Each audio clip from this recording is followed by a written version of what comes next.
compliments him, and it's based off of something you just said. Anytime you have more loving children and you can throw interceptions in the game, that's the most important thing in life. He tried to throw more. He only had 4. He tried to throw some more. He tried. I agree with you. He's going to be in the Hall of Fame one day, and it happens to the best of them.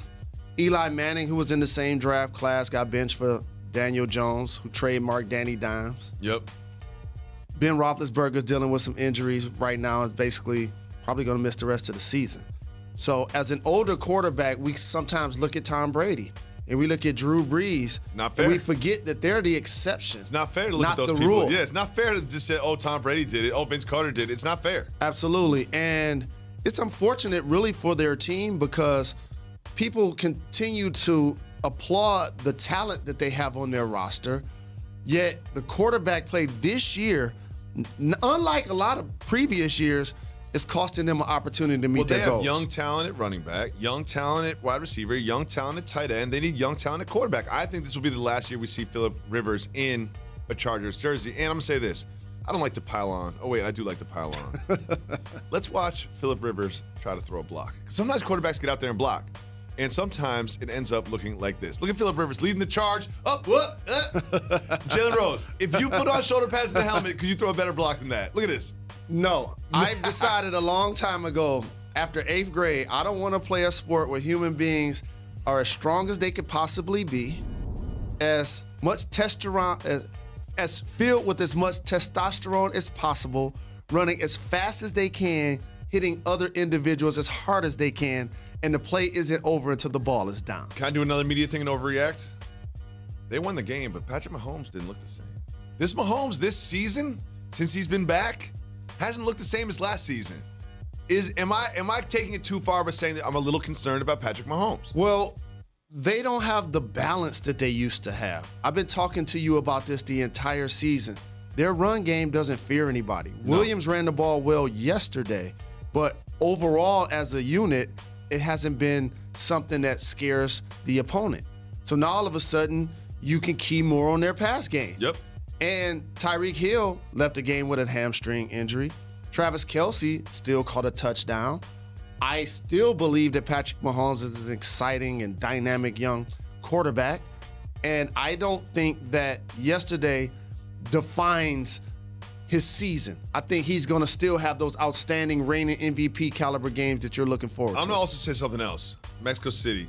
Wonderful city. My wife has been there multiple times. What's up with the field? Let's get the field right. Y'all can't get a field right? Let's get the field right. This was the story last year. Remember last year this was the story?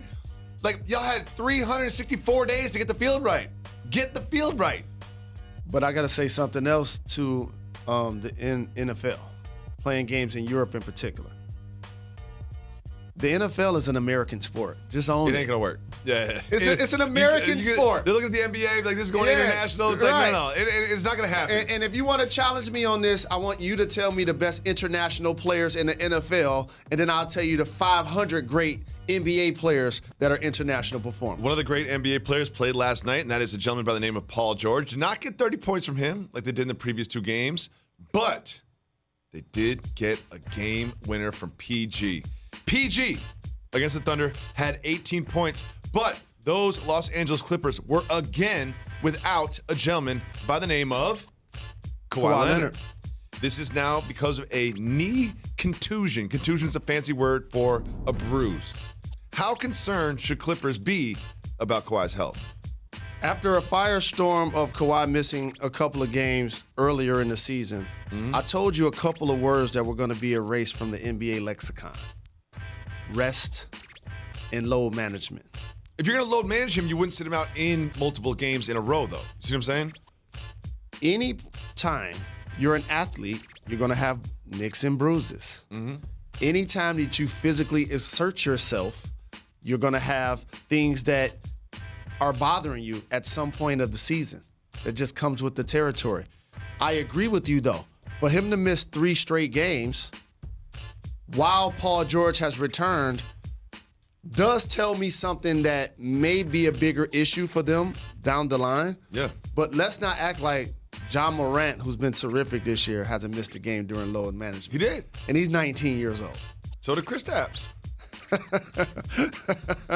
Well, I don't know. I think this is a legitimate injury. I think Kawhi is legitimately injured. I think that his knee and his left leg has not been the same for 2 or 3 years. And we saw it during the playoffs. You watched him hobble around the playoffs. We all remember him winning the championship, but we forget him hobbling around, especially in the 76ers series. Correct. Like I feel like he might not be right. Kawhi's situation to me is, and Adam Silver said this, it's more recovery. When you had an injury the way he did that forced him to play 9 games a couple of years ago, and then you come back from that injury, it's understandable that you're going to miss 21 games that season. It just so happened that they won the championship. But that don't mean the injury has gone away. Yeah. Well, I hope Kawhi gets better because he's one of the best players in the league. And but can I say one more thing about this? No, it's really important. Jalen. For the product of the NBA to continue to grow the game, it's really important for the players to take the regular season important. When you start to diminish the meaning of a Wednesday night game in November, your paying customers are going to do the same thing. Mm-hmm. We don't need that. If you don't care, we don't care. It's that simple. Well, it happened again. James Harden had 36 points last night, but not only that, a gentleman by the name of Russell Westbrook, who often gets overlooked, had 28 points, 13 rebounds, and 10 assists. Jalen, they are now at 11-3. The Rockets are 11-3. Is it fair to say that the Harden-Westbrook experiment is working? It is working, and uniquely because normally you want your best players to be in concert with one another. Yes. Like you see with LeBron James and Anthony Davis. They take in turns. But It's still an effective way for both of those guys to be productive. But the thing that you didn't say that's more important for the Houston Rockets, that Clint Capella had 20/20 vision in that game. Mm-hmm. That's what they're going to need. I always look at his stat line because now when you're able to get that perimeter firepower from those guys, James in particular shooting his jump shots, Russell playing mid-range, both of those guys driving, you're going to need something on the baseline. Clint Capella has to be that guy, grabbing boards, blocking shots, and finishing at the hoop. Another thing is they've won 8 straight. Eric Gordon's out. Gordon's out. Without Eric Gordon, people forget Eric Gordon. Like, Eric Gordon can give you 30 points in a game, and he's done so in the playoffs before. And I feel like they're missing a piece, and they still won 8 straight. So as you acknowledge missing a piece, let me just say something to a microphone before he ever plays the game. We can't blame the woes of the Portland Trailblazers on Carmelo Anthony because I know how this works. Okay, he's going to join the team. He's an older player. He's going to have moments where he struggles. Yep. He's going to have moments where he's really productive. This team is missing their big guy, Nurkic. Just like what I said with Houston. At some point, when you're so very perimeter-oriented, you're going to play the percentage game. And your best perimeter shooters are going to shoot 40 to 45% in most cases. And so now you need that balance they're not getting from Nurkic. So now when you bring back Carmelo Anthony, people are going to say, well, we thought that he was going to make them win. He's not there, quote-unquote, to make them win. He's there to be a productive member of their rotation. Anthony Simons is balling. I like what I've seen out of him as a young player. But Carmelo Anthony isn't there necessarily and won't change the Portland Trailblazers' issues. It is time for News That Matters.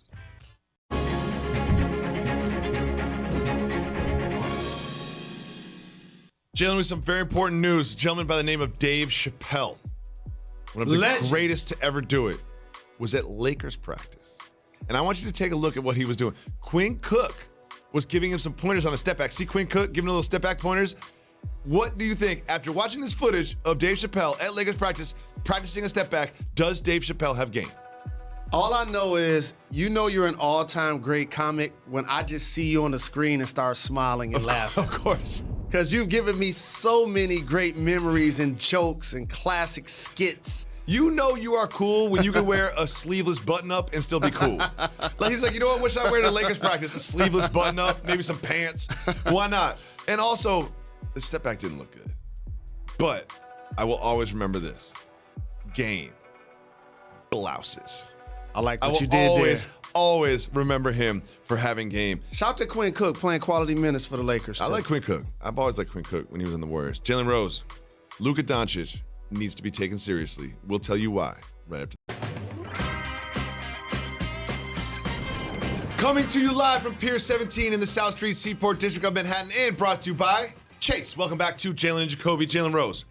It is now time to start taking Luka Doncic seriously as an NBA superstar. He is averaging more points and more assists than anyone in the history of the NBA has at 20 years old. I'm all in on Luka Doncic being a top 10 player in the league. Disagree with me, I dare you.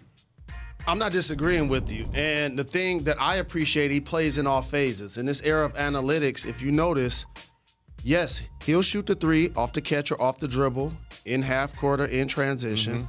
But he also plays mid-range. You back up off of him, he'll shoot that 15 to 18 footer. Oh, yeah. He'll snake dribble underneath the basket to find teammates. He grabs boards.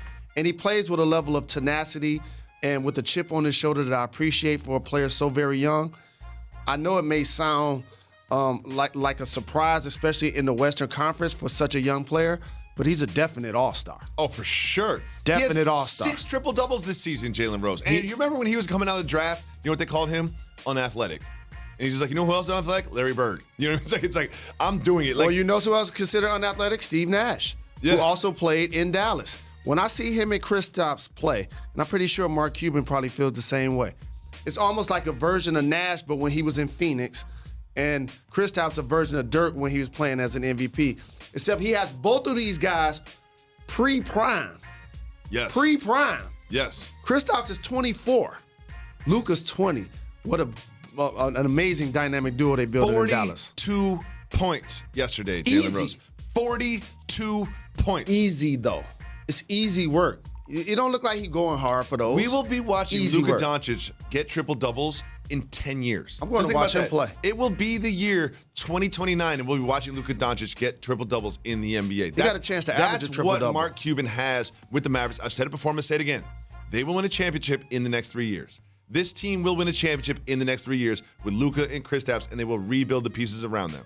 Remember, you heard it first, Jalen and Jacoby. The Suns have been one of the surprising stories of the season so far, but they were no match for the visiting Celtics, and Jason Tatum led the way with 26 points and 11 rebounds. Jason Tatum, remember he had that one bad game? We were all talking about him. He's averaging 20 points. This Celtics team is legitimate. Do you think that they are the best team in the Eastern Conference? So there are two different styles. And by the way, I want to caution fans and media on something. What's that? And I'm glad we don't do that on this show. I probably do what everybody says. Let's not talk about postseason awards in the NBA. Oh, now? In the NFL, we can talk about, okay, Lamar's going to be possibly the MVP. There's only 16 games. But when you see an NBA analyst, and right now at this point in the season, they're talking about who's going to win MVP, that's lazy. You should just change the channel. Boop. For Jason Tatum, as a young player, they keep the floor open. So I think once the postseason comes, their size could be, their lack of size and productivity could be an issue when you go against Embiid and Horford, when you go against Greek Freak and Lopez. Yeah. But in the regular season, especially, the Boston Celtics style is tailor-made for it. Kemba can get it in all phases and doesn't necessarily have to be so ball dominant. Jaylen Brown got his new contract. He's comfortable with his game and his role. Smart is their best passer, believe it or not. Great defender, Who's also too. a great defender. And they're going to get Gordon Hayward back at some point. So it's great to see Tatum flourish and keep a fresh cut at all times. Sometimes there's a piece of video that needs in-depth analysis, so you and I need to go to the table.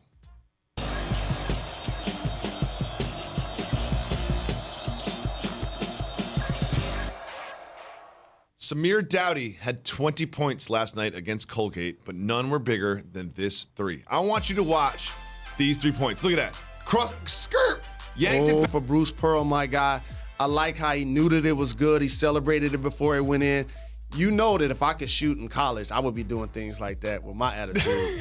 No doubt about it. I just feel like if the defender trips over someone else's foot, then you didn't make him fall. You did not make him fall. You need to make them fall by yourself without them touching another human being. So you're missing the entire point of it. What? The point is that they fail, period. It doesn't matter how they fail. Now, the key is you got to make the shot. But he turned And around. he did make the shot. Turn around. I love the confidence before it even went in.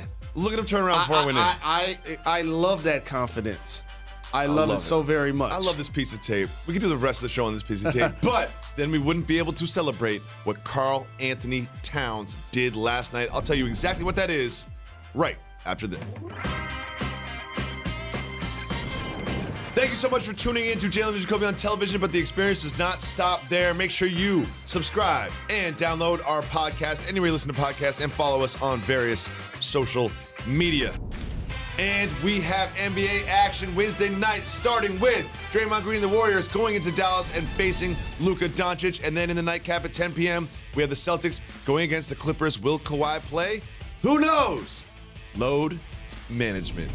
Welcome back to Jalen and Jacoby. The Timberwolves were without Andrew Wiggins, who's had a great start to the season, but that didn't mean that they can't beat the Jazz, because a gentleman by the name of Karl Anthony Towns hit 1, 2, 3, 4, 5, 6, 7 threes from Karl Anthony Towns, ended up with 29 points. Jalen Rose, the Timberwolves have had a good start to the season. Do you think that they will end up this way as the season progresses? I appreciate the growth and the maturity of Karl Anthony Towns and the mean streak that he's now playing with. I think earlier in his career, he fell victim sometimes to being too buddy-buddy on the floor and not really going at the opponent like they were the enemy.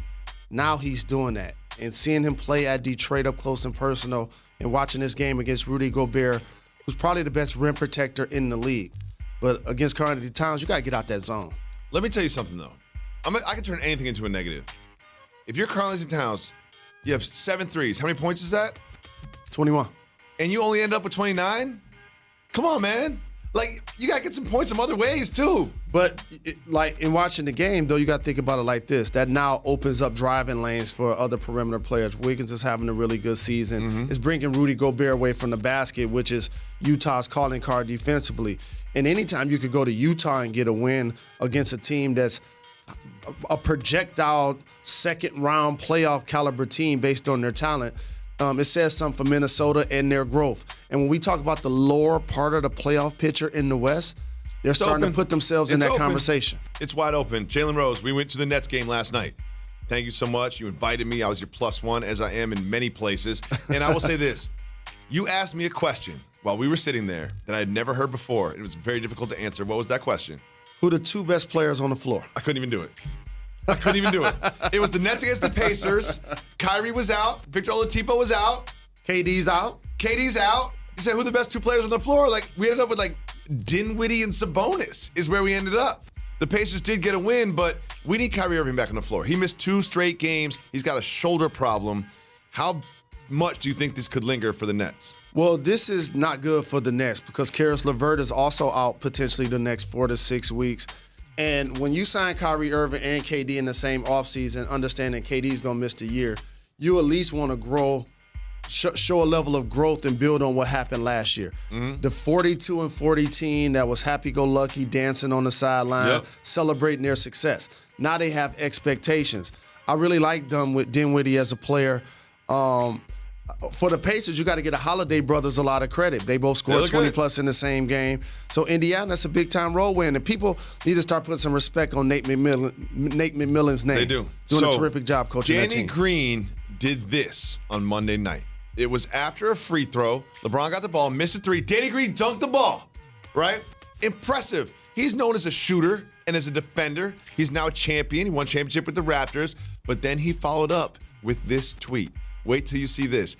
He said on Twitter, catch one dunk and get drug tested. Hashtag surprise, surprise. Jalen Rose, do you think they saw him dunk and were like, you know what, something might be going on. We got to send somebody over there. Yeah, absolutely. He got some hops going all of a sudden. Yeah. We got to test this guy. Jalen, what's it like getting tested? You've been tested, the surprise test. What's it like? Who knocks on your door? Where are you, at the hotel? You at the game? How's it work? Well, it happens when you get to the arena usually, or when you get to practice, because they don't want you to have time to prepare. They don't want you to have time to leave. And so Danny caught a big-time dunk, and it's like, seriously? Now y'all want to drug test me? It's like that? I would ask you if you've ever failed a drug test, but we're out of time. We'll be back tomorrow, ESPN 2 at 2. Check us out. I wouldn't do such a thing.